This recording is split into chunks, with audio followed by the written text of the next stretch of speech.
welcome to Round Robin. I'm your host, Robin McCormick with the City of Hampton, and today we are going to talk to Adrienne Lemmert, who owns a hair salon downtown. Welcome. Hi. I'm sorry I had missed that you'd opened. I thought you were a new business. Yeah. You've been around for how long now? Going on 2 years now. And why the name The Purple Hare? We were trying to come up with different ideas, and that was just one that kind of stuck out. And I had friends that were kind of helping me with the name, And it's spelled hair like rabbit. Yes. Yep. So kind of Alice in Wonderland theme because it's one of my favorite movies. So kind of went with that like Enchanted Forest theme for the shop.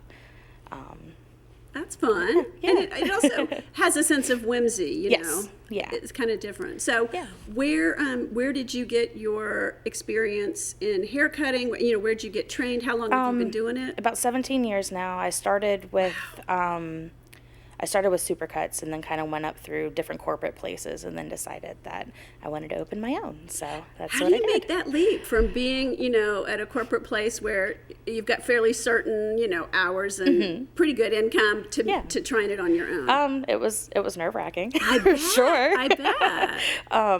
I just decided, it was during COVID too that I decided to do it. So that kind of threw another thing in there. But So you opened and then had to close? See, that's why I think you're in the business. I opened right after. Okay. I opened right after, When like things were everything allowed started to. coming back up. Okay. So I opened then, and it was nerve-wracking, but I just did the jump, and 2 years later, here I am. So. And are you there by yourself? Yes, it is just me.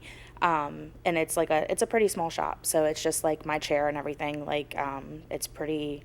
I have people say it's pretty cozy, nice and more personal, one-on-one. So, Yeah, and tell people where you're located because an address isn't going to do it Oh, here. yeah.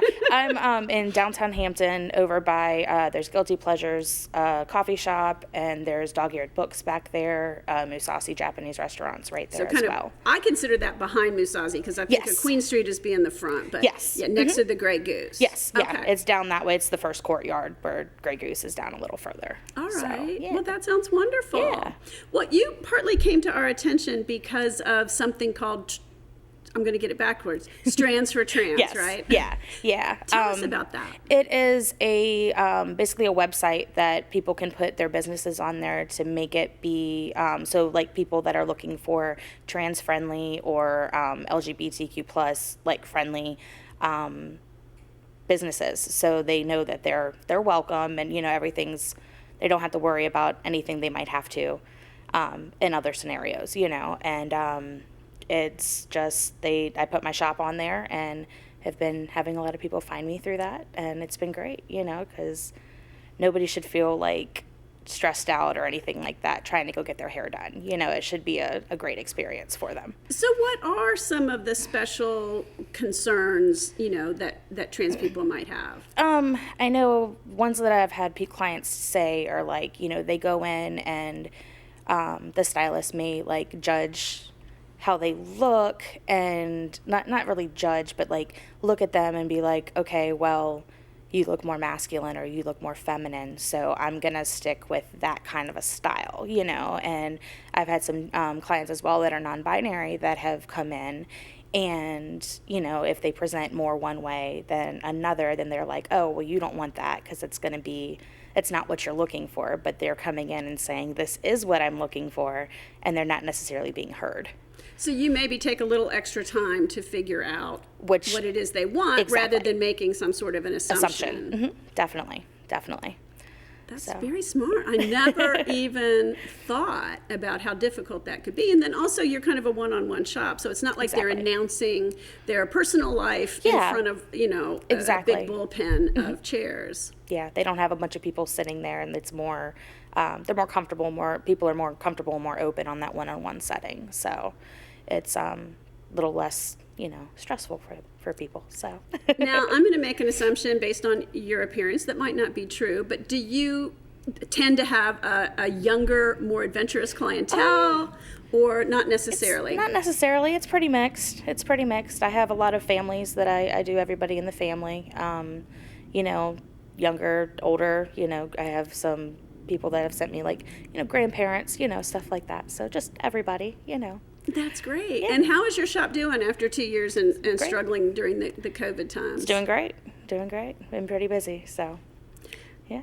Anything else I haven't asked you about? Not really. Not that I can think of. What are your plans for the future? Do you think you'll keep it small and intimate, or do you think maybe you'll grow?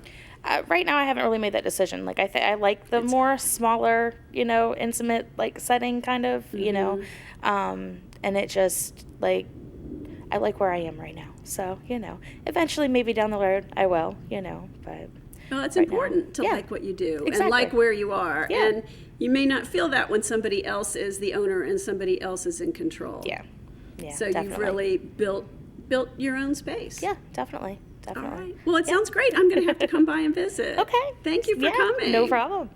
Thanks for having me. And thank you so much for watching. I mean, a hairdresser is sometimes a very personal connection, and it is important that that person be open to a variety of people and what they want, and really listen to what they want and accept whatever that is. So this sounds like a great opportunity. Feel free to think about visiting the Purple Hare. Thanks for watching.